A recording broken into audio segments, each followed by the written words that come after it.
Hello everyone. Morphology of adenoviruses. We know adenovirus, it is an animal virus which can infect human being and animals also. It causes mild infection, but it may cause oncogenic infections in the rodents, especially subgenus A and B are oncogenic in nature. In this lecture, we are going to talk about the morphology of adenoviruses. Adenovirus, look at this structure.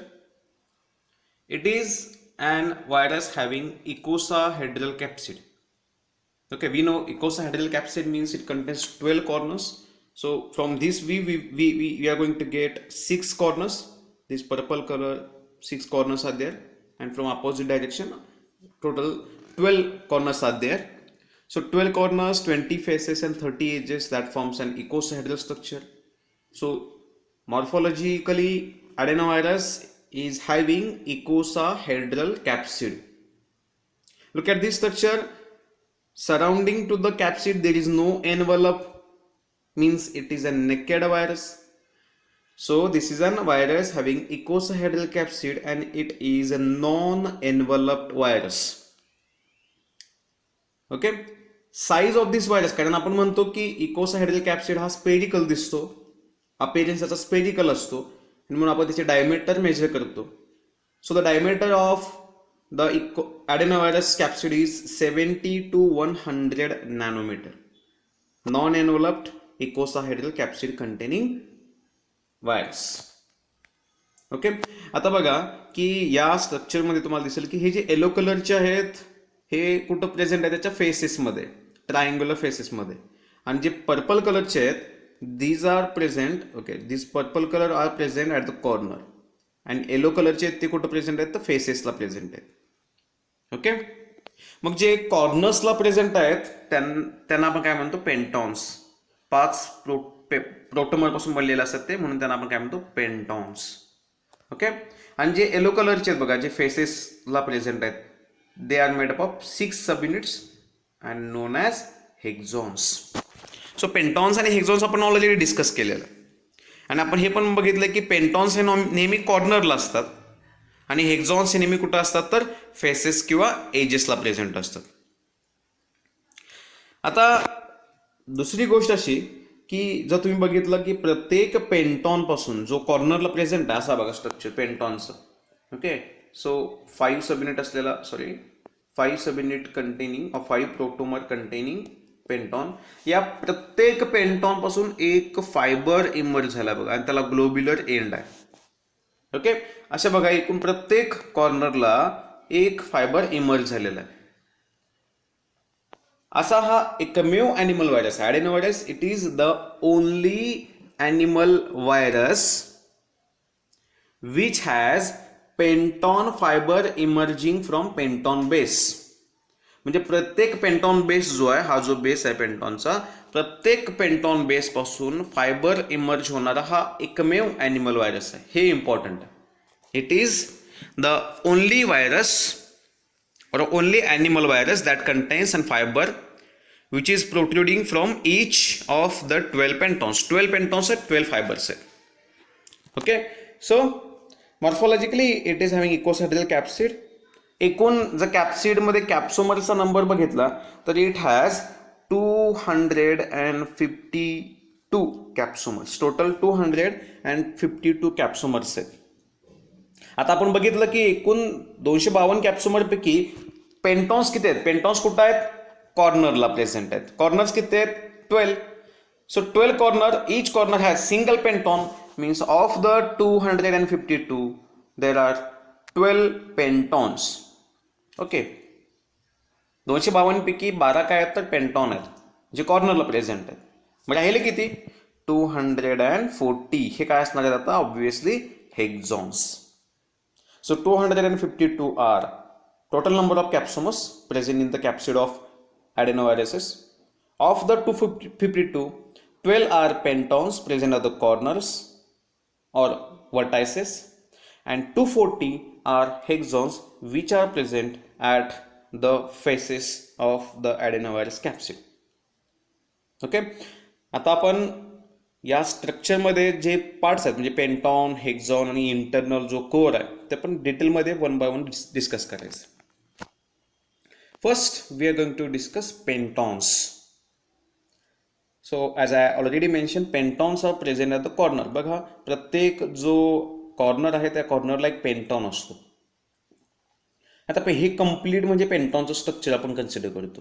म्हणजे याला म्हणायचं, हे जे आहे this is called as पेंटॉन base. याला म्हणायचं पेंटॉन base. Okay. आणि या पेंटॉन बेसला हा काय अटॅच्ड आहे, this is called as penton fibre.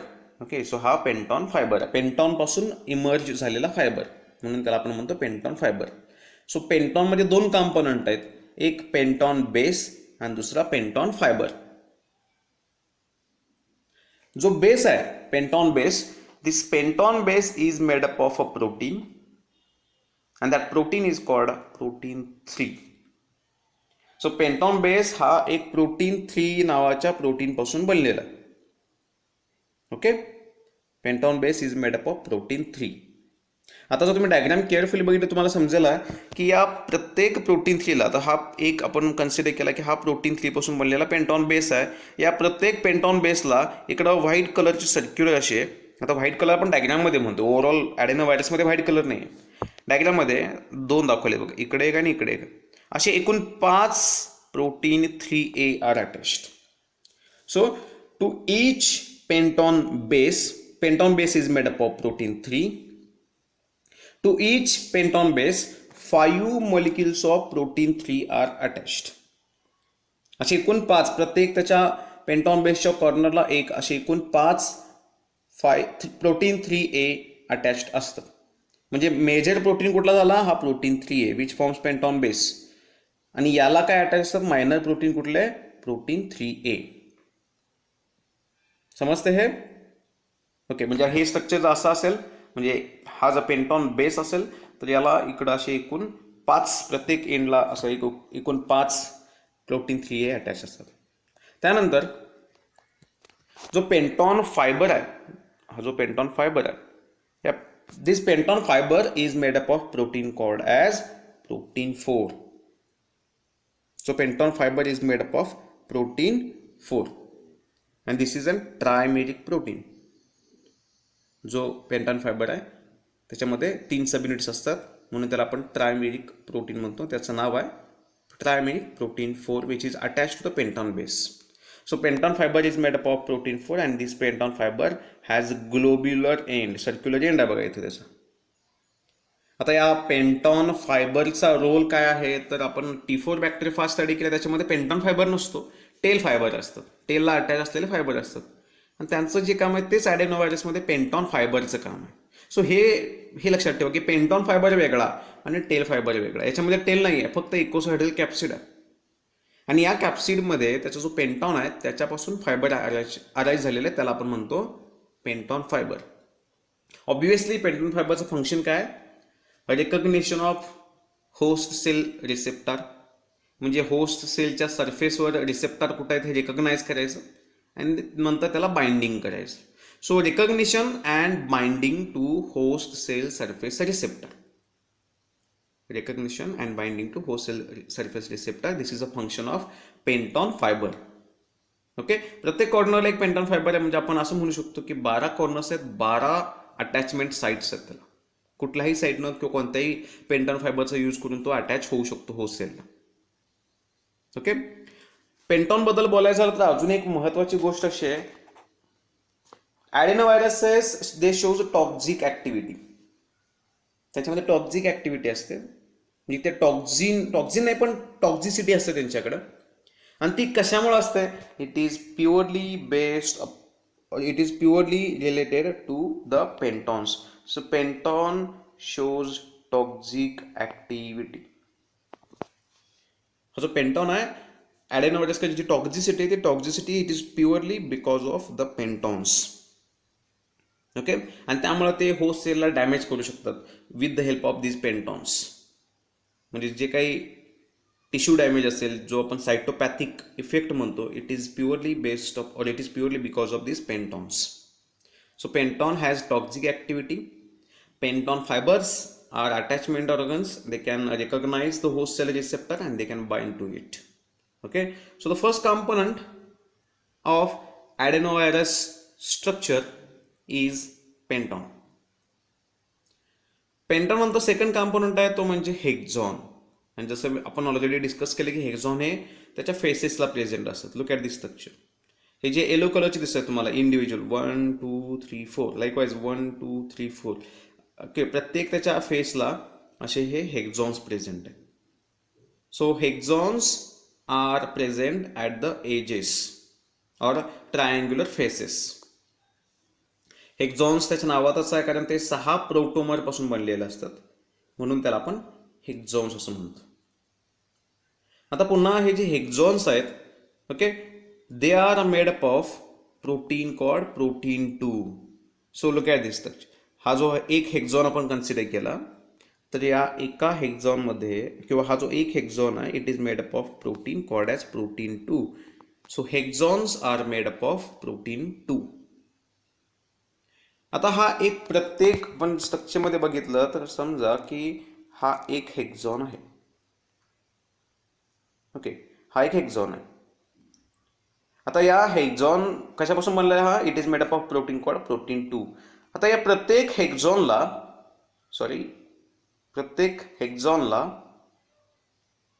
3 minor proteins attach असतात. ओके, हा एक हेक्झॉन झाला. या हेक्झॉनला 3 मायनर प्रोटीन्स अटॅच आहेत. आता कसे आहेत बघा ते. पहिला प्रोटीन आहे दॅट इज प्रोटीन 6. प्रोटीन 6 डायग्राममध्ये तुम्हाला दिसेल की प्रोटीन 6 कुठं आहे बघा, दाखवतो मी. हे बघा, प्रत्येक हेक्झॉनच्या या एंडला इथं प्रोटीन 6 त्याच्या टर्मिनसला इथं आउटसाईडला जो टर्मिनस आहे इथं एक प्रोटीन आहे. That protein is called as protein 6. इथं दिसतं बघा, ब्लॅक कलरचं पोर्शन दिसतो तुम्हाला. So that is a minor protein. 3 minor protein attach असतात, त्यातला पहिला आहे प्रोटीन 6. प्रोटीन 6 नंतर आहे तो प्रोटीन 8. आता प्रोटीन 8 कुठं आहे तर बघा आतल्या साईडला, म्हणजे इथं तुम्ही स्ट्रक्चरमध्ये बघितलं तुम्हाला इथे एक सर्कल दिसेल, इथे एक सर्कल दिसेल रेड कलरचं इथं. दिस आर द प्रोटीन 8. सो असे प्रत्येक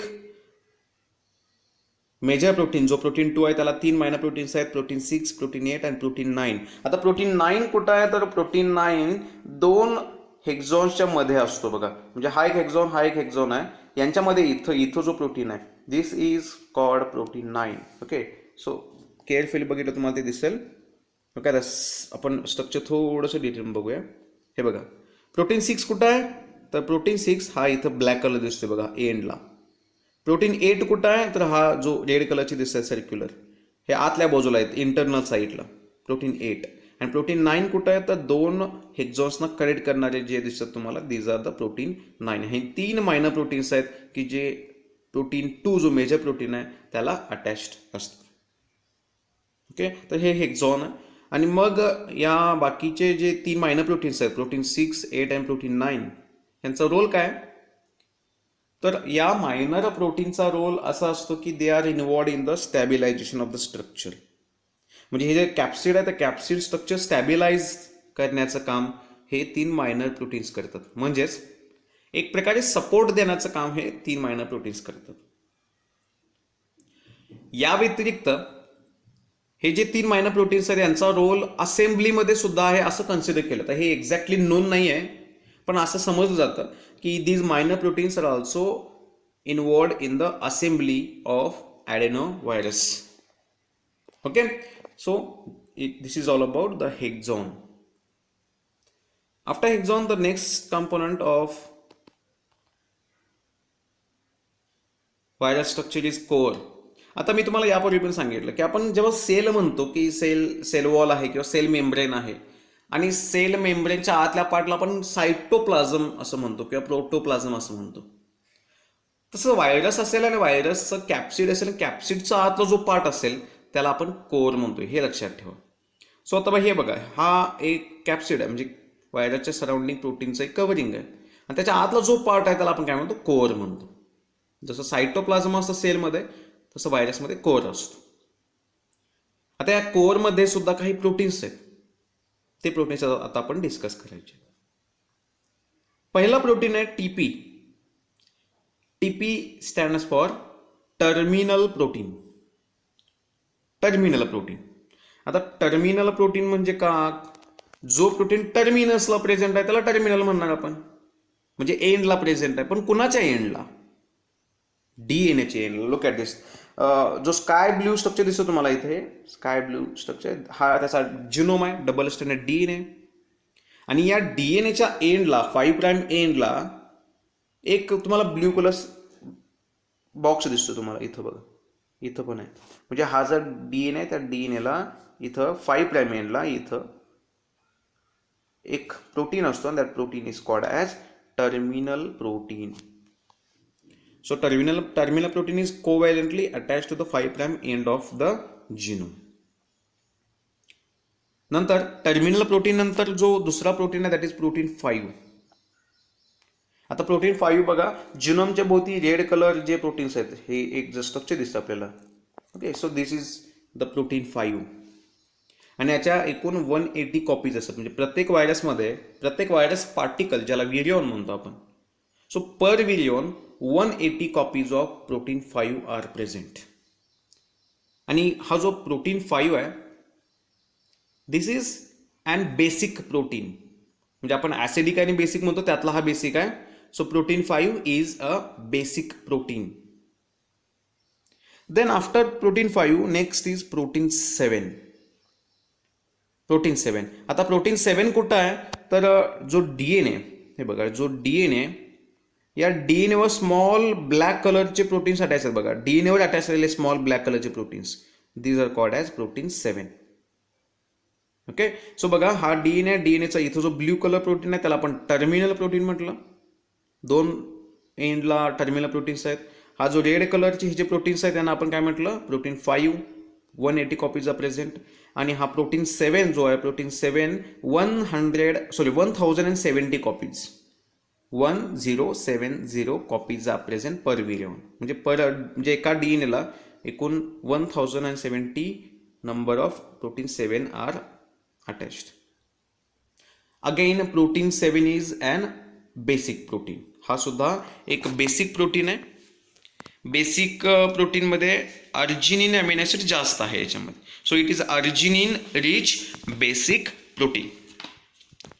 then this protein, next protein is MU protein. आता MU प्रोटीन कुठं आहे बघा, तर डीएनएला सोडून जे ब्लॅक कलरचे छोटे छोटे दिसतात बघा. Okay, this are called as MU protein. DNA पासून तुझे थोडेसे डीएनएला अटॅच नाही आहेत, हे सेपरेट आहेत. This are called as MU protein which is 4 kilodalton protein. आता हा जो कोर आहे, कोरमध्ये आपण टर्मिनल प्रोटीन बघितलं, प्रोटीन 5, 7 आणि MU बघितलं. आता MU आपण असा अज्युम करतो की it is present in the core, but exact location of MU protein and its function is still unknown. Okay, so location and function of MU protein is still unknown to us. So these are the proteins which are present in the core of adenoviruses. Okay, so this is all about the morphology. Morphologically, it is an icosahedral non-enveloped virus having 252 capsomers, 12 pentons and 240 hexons. आपण पेंटॉन, हेक्झॉन आणि core proteins discuss केलेले आहेत. यानंतर आपण discuss करणार आहे ते म्हणजे जिनोम ऑफ ॲडेनोव्हायरस. जिनोम बघा, डायग्राम बघा, तुम्हाला समजेल की जिनोम त्याचा आहे तो डीएनए आहे. पण कसला डीएनए आहे? Linear double stranded DNA. So the genome of adenovirus is linear non segmented double stranded DNA. Molecular weight आहे त्याचं त्याची लेंथ आहे ती 36 to 38 किलो बेस पेअर, म्हणजे साधारण 36,000 to 38,000 bases. Molecular weight of the genome is 20 to 25 into 10 raised to 6 Dalton.